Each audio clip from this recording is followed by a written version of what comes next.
News 18 मैं हूं आपके साथ मेनका चौधरी।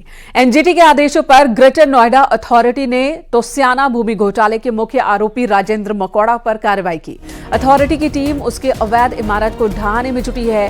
बुलडोजर, हथौड़ा और ड्रिलिंग मशीन के जरिए अवैध इमारत तोड़ी जा रही है। बताया जा रहा है कि उसे 691 वर्ग मीटर जमीन आवंटित की गई थी, लेकिन उसने 944 वर्ग मीटर जमीन पर कब्जा कर लिया।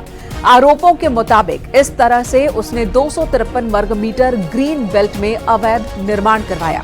तोस्याना भूमि घोटाला 100 करोड़ से ज्यादा का था, जिसमें जमीन पर अवैध प्लॉटिंग कर बेचा जा रहा था।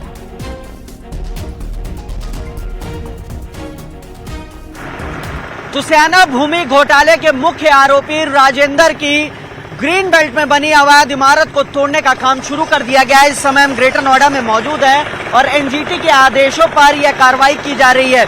आपको बता दें कि 691 वर्ग मीटर भूखंड का आवंटन किया गया था, लेकिन राजेंद्र मकौड़ा ने 944 वर्ग मीटर में निर्माण कार्य शुरू कर दिया गया था और इसमें 253 वर्ग मीटर ग्रीन बेल्ट में आता है। लिहाजा ये कार्रवाई की गई है एनजीटी के आदेशों पर। और आप तस्वीरों में देखेंगे कि किस तरीके से ड्रिलिंग मशीन, हथौड़े और बुलडोजर की मदद से यह अवैध निर्माण ढाया जा रहा है। हालांकि इस अवैध इमारत को ढाने में वक्त लगेगा।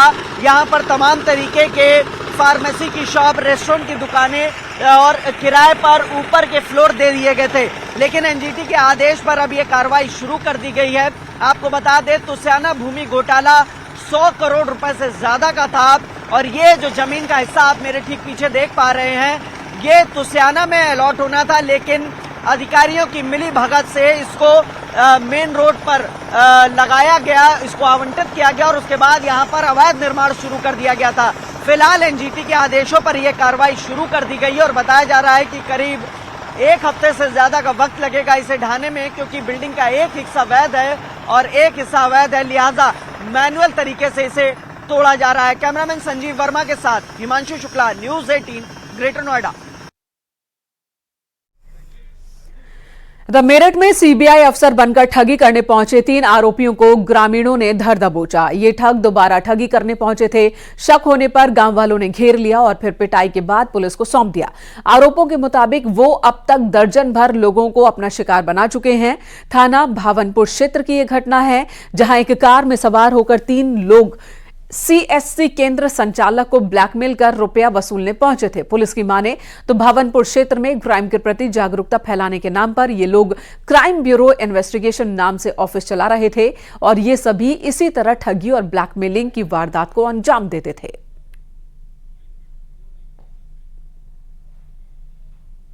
इन्वेस्टिगेशन ट्रस्ट के नाम से बनाया हुआ ऑफिस, जिसमें 5 या 6 लोग काम करते हैं, जिसमें 3 लोगों को गिरफ्तार किया गया है और ये पाया गया कि ये फर्जी आईडी कार्ड के आधार पर, जिसमें सीबीआई का ऑफिसर बताकर लोगों से पैसे मांगने का काम करते थे, उनको डराते थे कि हम तो आपके खिलाफ जांच चल रही है जिसमें आपको जेल भेजा जा सकता है। और इस तरह से ये इनको 3 लोगों को गिरफ्तार किया गया है और इनको जेल भेजा गया है। सीधे आपको लिए चलते हैं गोरखपुर, जहां पर सीएम योगी आदित्यनाथ इस वक्त मौजूद हैं। सांसद खेल प्रतियोगिता का समापन हो रहा है। समापन कार्यक्रम में मुख्यमंत्री को आप मंच पर इस वक्त देख पा रहे हैं। महंत अवैधनाथ स्टेडियम में कार्यक्रम चला, जहां पर सांसद खेल प्रतियोगिता चल रही थी। इस प्रतियोगिता का समापन आज हुआ है और इस मौके पर कार्यक्रम का आयोजन भी हुआ है, जिस कार्यक्रम में इस वक्त सीएम योगी आदित्यनाथ मौजूद हैं, जिन्हें आप मंच पर देख रहे हैं। और सीएम के बगल में आप गोरखपुर के साथ बरेली में लव, सेक्स और धोखा का एक मामला सामने आया। आरोपों के मुताबिक प्रेमी ने शादी का झांसा देकर कोचिंग की दोस्त का शारीरिक शोषण किया। बाद में उसने शादी से इनकार कर दिया। परिजनों ने किसी और लड़की से उसकी शादी तय कर दी। अब पीड़िता ने एसएसपी से इंसाफ की गुहार लगाई है। एसएसपी ने भी थाना पुलिस को आरोपी प्रेमी के खिलाफ एफआईआर दर्ज करने का आदेश दिया है।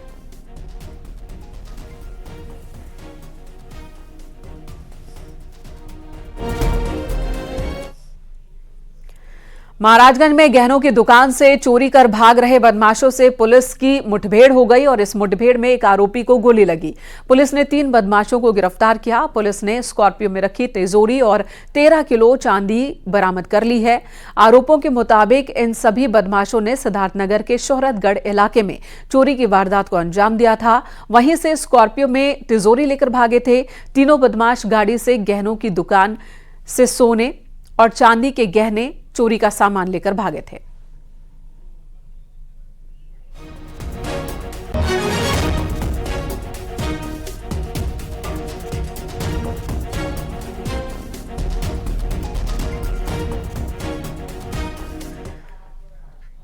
ग्रेटर नोएडा अथॉरिटी की अधिग्रहित जमीन पर माफिया मिट्टी का अवैध खनन कर अथॉरिटी को करोड़ों का चूना लगा रहे थे। आरोपों के मुताबिक माफियाओं ने करोड़ों की मिट्टी कटाई करवाई, फिर अथॉरिटी की सरकारी जमीन पर गहरे गहरे गड्ढे कर दिए।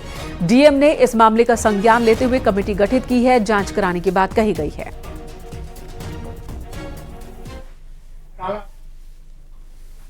बिल्डिंग का कार्य होता है, जहाँ पे बेसमेंट लोग बनाते हैं या जहाँ पे भी मिट्टी का भी खनन करना होता है, तो बड़ी संख्या में लोग माइनिंग डिपार्टमेंट से अनुमति लेते हैं और डेली का डेली हमारे पास बहुत सारी फाइलें आती हैं, उसको हम अप्रूव करते हैं।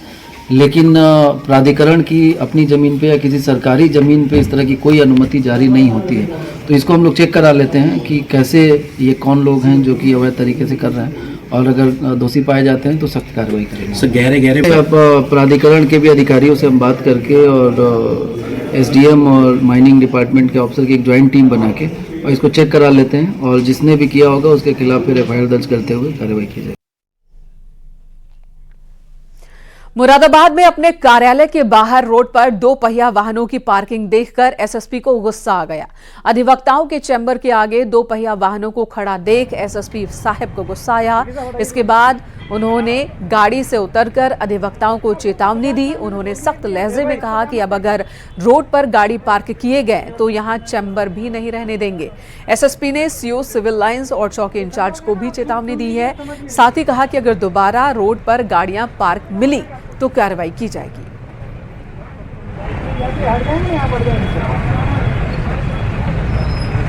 यहाँ से हम बीएमएस पे भी नहीं निकलेंगे और आप क्या देखते हैं साहब ये तमाशा?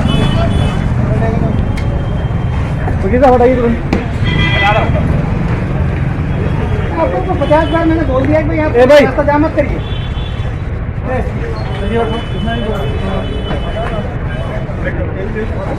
ये सब लोग हैं ना, आप सुन लीजिए।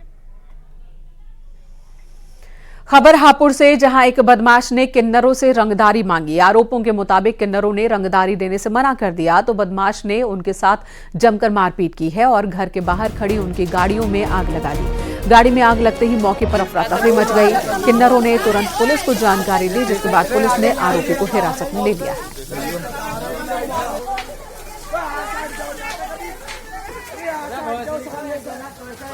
जी ये हुआ मैं इलाका मांगते थे के अंदर, जो मेरा इलाका है जी, एक यहाँ का अटराड़े का बदमाश है असलम, ठीक है ना, चापे मटर कर रखे गैंगस्टर है वो, तो धमकी देता है जी हमें आते जाते हो, हमें चाहिए जी हफ्ता, जब तक जी हम लोग तो कैसे देंगे, हम किन्नर है, अपना पेड़ भरे क्या उसका पेड़ भरे, हम नहीं दिया जी। उन्होंने यहाँ पे गाड़ी खड़ी थी हमारे, हम रेंट पे रहते हैं ढोलक वाले के पास में, मेरी गाड़ी में यहाँ पे आग लगी रात को 2-2:30 बजे की बात थी।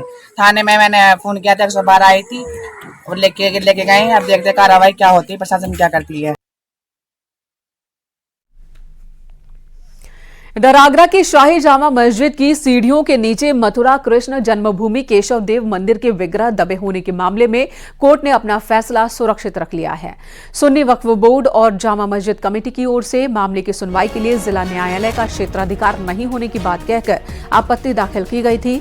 इस मामले पर दोनों पक्षों की सुनवाई के बाद कोर्ट ने फैसला सुनाने के लिए 17 जनवरी की तारीख तय की है।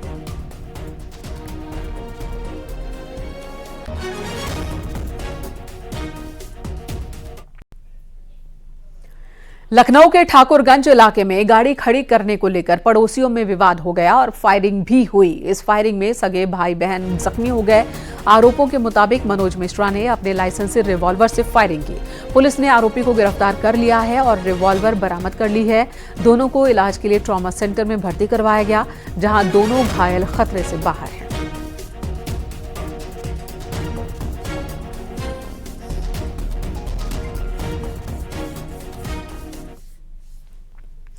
इधर गाजियाबाद में युवक ने आत्मदाह के मामले में लोनी बॉर्डर थाना प्रभारी और चौकी प्रभारी को निलंबित किया। थाना प्रभारी राम सेवक, चौकी प्रभारी रमन सिंह मावी, दारोगा सलीम और एक सिपाही के खिलाफ लोनी बॉर्डर थाने में मुकदमा दर्ज किया गया।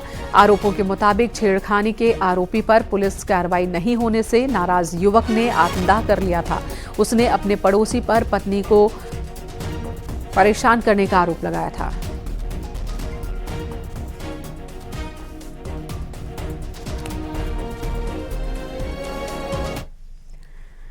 शाहजहांपुर पुलिस ने जिला बदर अपराधी को गिरफ्तार किया। पुलिस ने उसके पास से तमंचा और कारतूस बरामद किया। बताया जा रहा है कि कई केस दर्ज होने के बाद डीएम के आदेश पर गुंडा एक्ट के तहत उसे जिला बदर कर दिया गया था। इन सब के बावजूद ये अपराधी जिले में छिप कर रह रहा था। पुलिस ने मुखबिर की सूचना पर उसे गिरफ्तार किया है।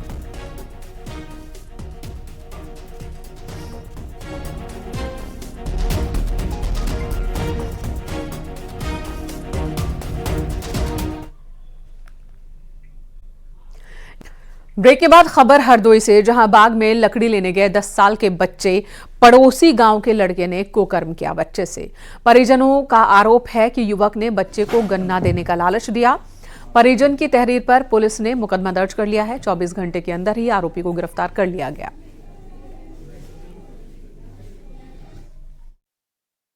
तो 2024 को डायल 112 के माध्यम से सूचना प्राप्त हुई कि थाना कोतवाली देहात के अंतर्गत एक गांव पड़ता है, जहां एक 10 वर्षीय बच्चे के साथ पास के ही गांव के रहने वाले एक व्यक्ति जिसका नाम गुड्डू तिवारी है, उसके द्वारा उस बच्चे को गन्ने के खेत में ले जाकर उसके साथ अप्राकृतिक संबंध स्थापित की। सूचना मिलने पर स्थानीय पुलिस द्वारा मौके पर पहुंचकर निरीक्षण घटना स्थल किया गया व जांचोपरांत वादी की तहरीर पर सुसंगत धाराओं में अभियोग पंजीकृत कर अभियुक्त को गिरफ्तार कर लिया गया है व इसमें अग्रिम विधिक कार्रवाई की जा रही है।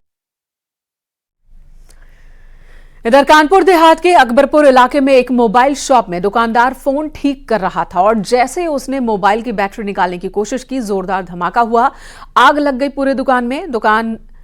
मोबाइल फेंका उसने दुकान से बाहर। इस घटना का वीडियो सोशल मीडिया पर वायरल हो रहा है। दुकानदार के साथ एक और शख्स वहीं पर था, वो भी इस हादसे में बाल बाल बचा।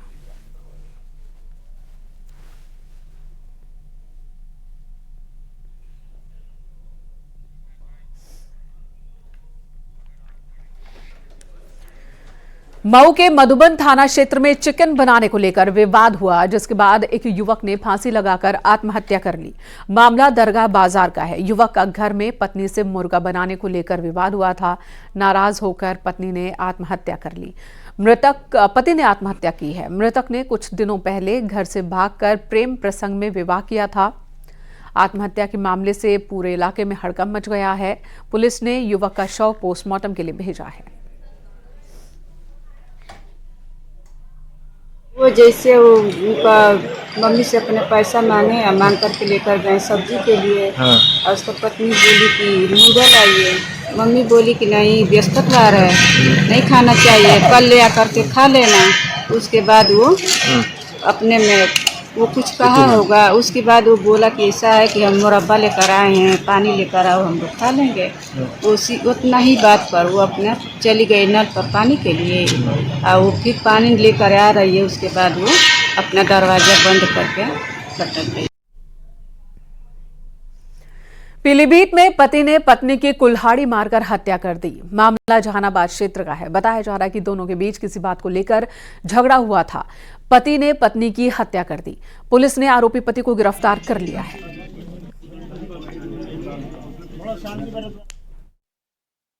ये थाना जहानाबाद का मामला है। पुलिस को सूचना मिली थी कि ग्राम मिलक सरंडापट्टी गांव में एक व्यक्ति ने अपने पत्नी की कुल्हाड़ी से मारकर हत्या कर दी है। जैसे ही पुलिस को सूचना मिली, पुलिस तत्काल मौके पहुंची है। पुलिस द्वारा वहां प्राथमिक जांच में पता चला है कि प्रीति नाम की महिला है, जिसकी उम्र लगभग 30 साल है और उसके पति से उसका अनबन चल रहा था। इसी बात को लेकर के पति ने उसको कुल्हाड़ी से मार करके उसकी हत्या कर दी है। आरोपी गिरफ्तार हुआ है। आरोपी को हिरासत में लिया गया है और पूछताछ की जा रही है। सीतापुर में एक खेत में पुराना हैंड ग्रेनेड मिलने से हड़कंप मच गया। हैंड ग्रेनेड काफी पुराना बताया जा रहा है। इसकी जांच के लिए लखनऊ सुरक्षा शाखा से बम डिस्पोजल टीम रवाना हो चुकी है। भारी संख्या में पुलिस समेत दमकल की गाड़ियां भी पहुंच गई है। हैंड ग्रेनेड भटपुरवा गांव के पास एक खेत में मिला। वहीं लोगों में अब दहशत का माहौल है।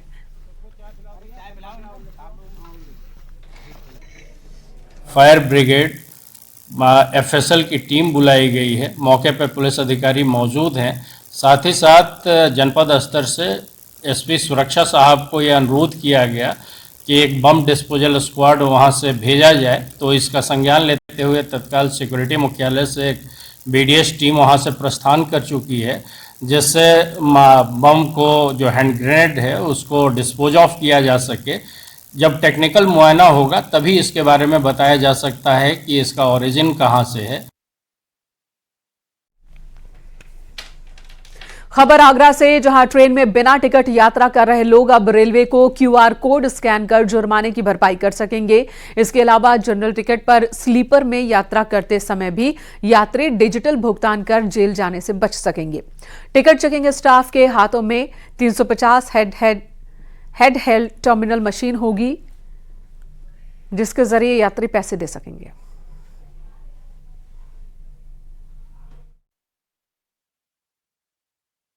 आगरा मंडल में लगभग 350 टिकट चेकिंग स्टाफ को हैंड हेल्ड टर्मिनल दिए गए थे। इसमें पिछले हफ्ते से क्यूआर कोड से पेमेंट की फैसिलिटी शुरू कर दी गई है। यात्री जो बिना टिकट या बिना प्रॉपर टिकट के ट्रैवल करते हैं उन पे जुर्माना होता था, अब वो उसको क्यूआर कोड स्कैन करके आसानी से ऑनलाइन पेमेंट कर सकेंगे। जुर्माना ना भर पाने की वजह से जो जेल जाना पड़ता था उससे यात्रियों को नहीं गुजरना पड़ेगा, उनको सुविधा होगी, रेल का भी राजस्व बढ़ेगा। दिल्ली पुलिस के स्पेशल सेल ने अवैध हथियारों की तस्करी करने वाले गैंग के खिलाफ एक बड़ी कार्रवाई की है। स्पेशल सेल ने 3 आरोपियों को गिरफ्तार किया। दिल्ली पुलिस स्पेशल सेल ने 3 कुख्यात हथियार सप्लायर्स की गिरफ्तारी के साथ ही एक अंतर्राज्यीय अवैध हथियारों के सिंडिकेट का खुलासा किया। कब्जे से 12 सेमी ऑटोमेटिक पिस्टल बरामद की गई है। आरोपियों ने मध्य प्रदेश से हथियार खरीदे थे, जिन्हें दिल्ली एनसीआर में सप्लाई किया जाना था।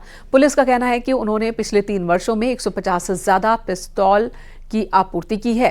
इन सप्लायर्स में पुष्पेंद्र सिंह नईम यूपी के रहने वाले हैं, वहीं मनीष भाटी राजस्थान का रहने वाला है।